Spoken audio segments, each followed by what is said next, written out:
Hey guys, what's up? It's Elite Drago here today, and doing a deck profile here with my friend Adam. And I'm going to hand over to him at this point, and he's going to explain to you what he's running. And each card that he places down, he's going to explain to you what it does and why he uses it. So Adam, you can take it from here. Alright, so first, as the main part of the deck that I'm running, this is called a Crystal Beast with Adamantia Raptors, basically a new archetype that was just introduced. So I'm basically going to be showing you the deck profile that I created, combining both these archetypes. So, to start things off, be starting with my Crystal Beast, Cobalt Eagle. I always run one of him, because even though he's not like the most powerful in the deck, but his effect is, when he's either in the front row or in the back row, is he can basically recall any Crystal Beast monster from the monster zone and basically just recall at any time possible. And even like most Crystal Beasts, he can also be destroyed and either go to the graveyard or to the spell and trap card zone. Me personally, I like going to the spell and trap card zone because that's where most effects for my cards can really bounce off. So that's basically the start of with Cobalt Eagle. Next, I also run one Amethyst Cat. She's a really good use in this deck, because what her effect is, I could basically have her attack, and she can basically attack your life points directly. So, as well as many of the Crystal Beasts, when she's destroyed, go to the graveyard, spell or trap. Basically easy access for like building up my spell and trap card zone to pop off effects. But that's the most fun part about her, just have her attack directly, and opponents never see it coming. Still hilarious. So next up, I have one Emerald Tortoise. Emerald Tortoise is basically a defender of the deck. Well, one of the defenders. What his effect is, when any of my Crystal Beast monsters attack, even himself, he can basically switch right into defense mode, and right in the main phase 2, switch to defense, basically keep for protection, and also be destroyed by battle or by card effect, return to the spell trap card zone or the graveyard, and just basically gives me more hand fodder. So next up is one of my personal favorites, Crystal Beast Ruby Carbuncle. Her effect I love the best, because when she's basically summoned from the deck, I can instantly summon all my Crystal Beasts from my spell and trap card zone, and instantly bring them back in any order of either attack or defense. And per se, if like she brought up like a Sapphire Pegasus, I can instantly just special summon, use his effect, special more Crystal Beasts. It's just that annoying to most people, but I love this card in my deck, and she's always been like a big help to me in this deck. So, always gotta go to Ruby. So next, I have two Amber Mammoths. He's also another protector of the deck. So basically, when I have another Crystal Beast monster, per se like Emerald Tortoise on my field, and he's right there on the field as well, I can basically revert the attack to him as a wall, and he'll be destroyed instead of like my Emerald Tortoise.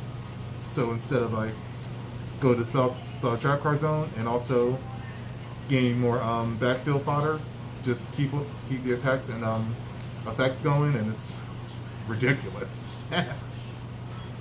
So next, another personal favorite of mine, I run two Topaz Tiger. Now his effect is, per se he battles a monster, he gains 400 attack power, making him 20,000 to attack any monster of his choice. And when he's destroyed, basically goes to spell and trap card zone. Basically just gaining more spell and trap card fodder. But he's also like a good hitter for this deck, and I love it.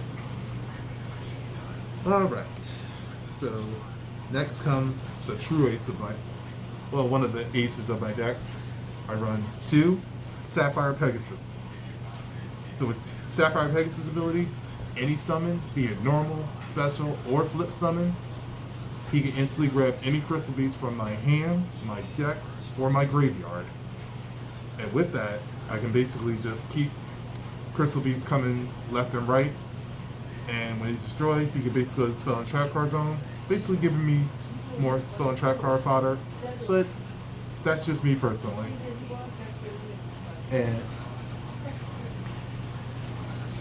so next comes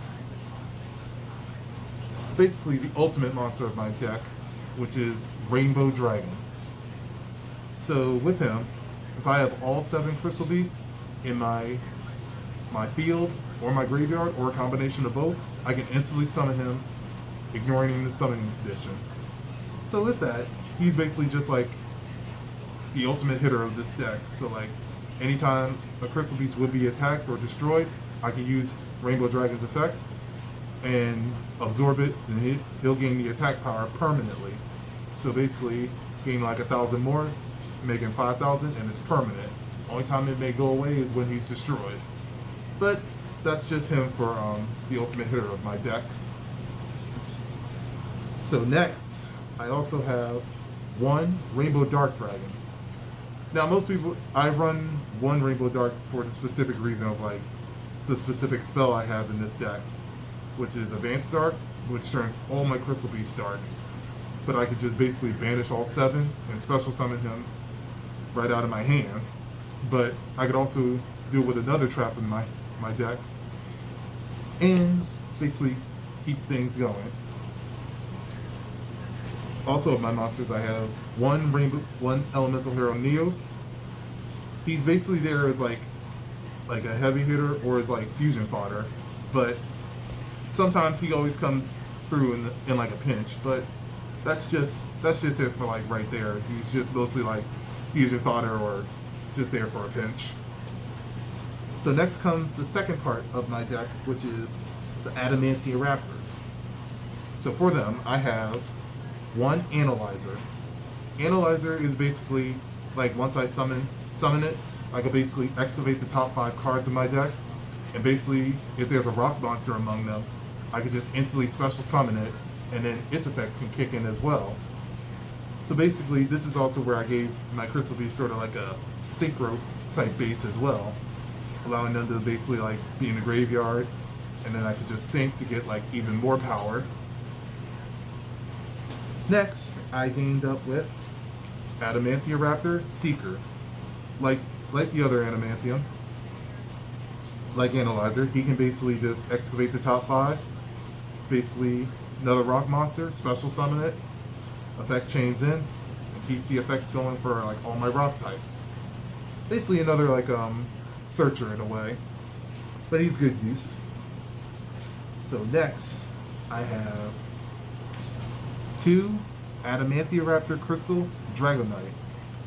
So like, the Adamantiums don't really rely too much on power. They're more so of a defensive, and that's fine too, because I basically use them for like synchro fodder and setting up.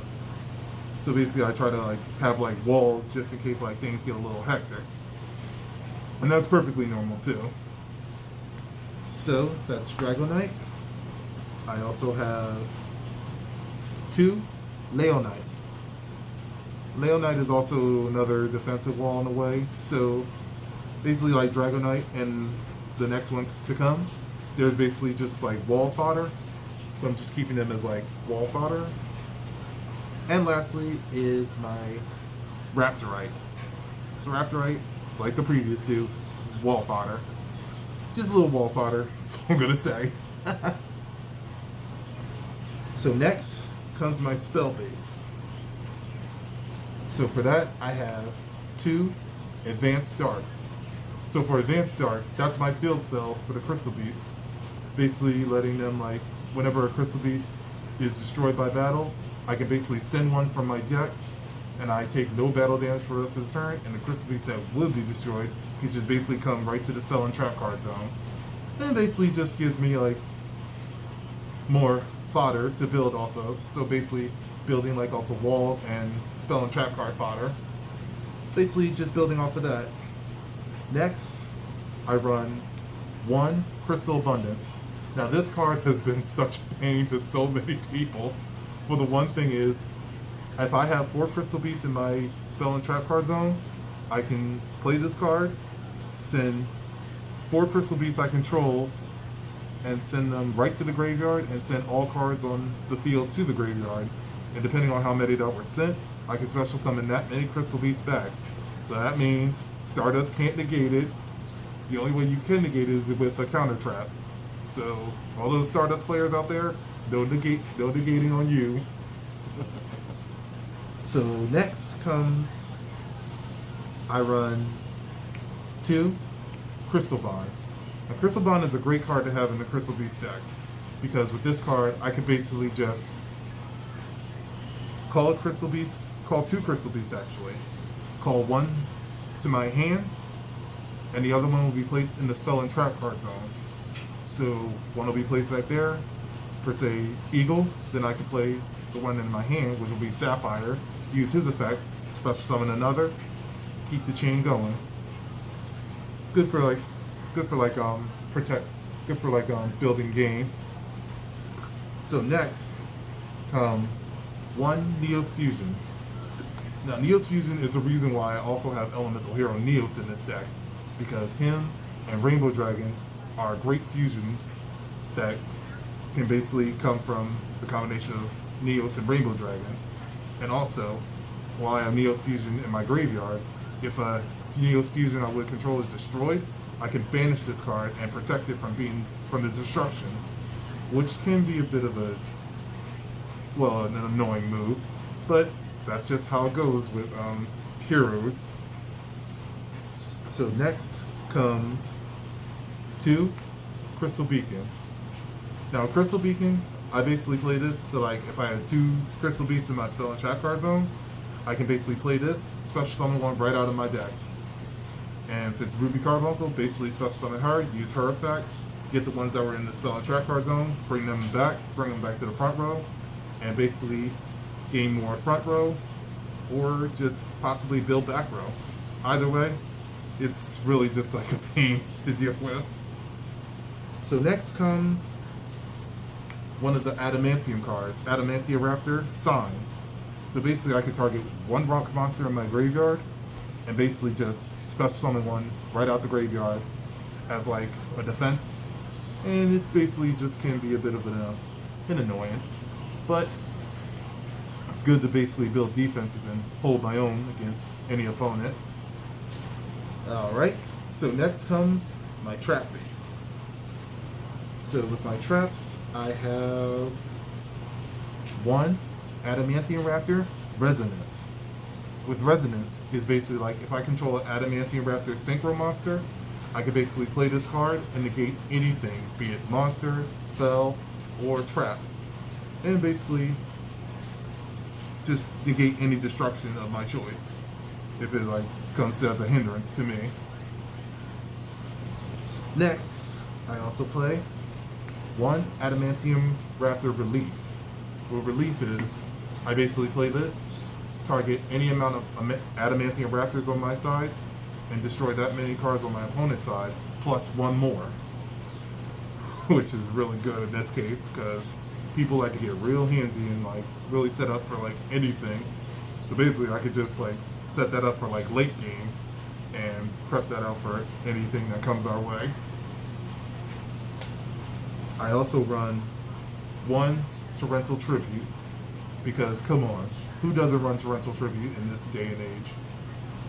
Torrential Tribute is basically like, you get like a whole bunch of monsters on the field, just play that, destroys all of them. Unless someone can stop it, then yeah. So, next I have 1 Mirror Force, because we do face big targets nowadays, and anyone who plays like heavy hitters, I can basically just flip up Mirror Force, destroys everything. All attack position monsters that my opponent controls, and basically just gives me more advantage. Next I play 1 Storming Mirror Force. This is also like Mirror Force, but unlike there's a bit of a difference. With Storming Mirror Force is, all attack position monsters, I can basically flip them face down in defense and stop them from like gaining momentum in the game. Just a little bit of an advantage here. Next I play 1 Ultimate Crystal Magic. Ultimate Crystal Magic is basically play that. I can send a Crystal Beast monster that was destroyed and all Crystal Beast monsters in my deck right to the graveyard and special summon a fusion monster from it and basically gain basically a heavy hitter on my side. So thinking like one might overpower me? Nope. Next I run 1 Rainbow Light. Rainbow Light is a good card for like people who have like a lot of heavy hitters. Is I flip this up, discard 1 card from my hand, any damage I would receive this turn goes instantly right to my life points. So basically someone hits me with like 45,000, I can discard a card, all the damage I would have got will just go right to my life points, gives me more fodder. I run 1 Rainbow Gravity. Gravity is a great card to have in this deck because since I run Rainbow Dragon and Rainbow Dark, I can basically just flip this up, and if all 7 Crystal Beasts are in my graveyard or field or a combination of both, I can instantly summon them right from the deck without any questions asked. And lastly from the traps is my Crystal Conolith. The Crystal Conolith is I could basically get a Crystal Beast. If one is destroyed, special summon it right from my deck. Or, if I have a Crystal Beast on my field, I can send this card and target 1 Crystal Beast or 1 card my opponent controls and send them back to wherever they came from. So basically, that's that. Now lastly, comes my extra deck. Okay. So for my extra deck, so I run 3 Rainbow Overdragon. Now what Rainbow Overdragon is, I could basically just instantly call him out if I have a Rainbow Dragon by just tributing a Rainbow Dragon I control and just instantly summon him, or through the effect of Ultimate Crystal Magic. Now his effect is he can gain the attack by banishing a Crystal Beast in my graveyard. He gains their attack and basically becomes that amount of power until the end of the turn. And I can also tribute him and shuffle all cards on the field right back into the deck. Bit of a jerk move, but hey. Next, I run 1 Rainbow Neos. With Rainbow Neos is why I have Elemental Neos and Neos Fusion. Because I can instantly just summon him right out the deck, right out the extra deck, by Neos Fusion. By just sending Neos and Rainbow Dragon from my main deck, and then summon him right out. And his effects are, if I have a monster, send it, sends all monsters back, spell or trap, send it, all spell and traps, or I can send the top card and shuffle all cards right back into the deck. Bit of a nuisance, but hey. Next I have 2 Adamantia Raptor, the Risen Dragon Knight. He's basically my heavy hitter of the team, and basically excavates top 5. Depending on how many were excavated, I can return that many cards on my opponent's side of the field right back into the deck. If I have a water rock monster in my graveyard, I can target him and my Risen, return them back, and keep recycling over and over. Same thing will be for Adamantium Risen Raptorite. Same thing with a wind rock monster, return or banish, and basically excavating and keep up the recycling over and over. And I also have 1 Leonite. Same thing, recycling with a fire rock and excavating. Just keeps the cycle going, keeps it going. And lastly in my extra deck, I have 1 Dark Rebellion Exceeds Dragon. We all know his effect is basically like detaching 2 materials from him. He gains the attack of one of my opponent's monsters. That monster is half, while his attack goes to him, basically powering him up and making my opponent weaker. So, that basically covers my entire Crystal Beast Adamantium Raptor deck. And I'll be passing it back over to Elite Drago Knight. Hey guys, Elite Drago Knight here again, or Elite Drago, some people call me. So that is the deck profile for today. And like I said in every video, at the end of every video, we're going to go back to the real world now and live life the best I can. And with that said, I'll see you on the next one.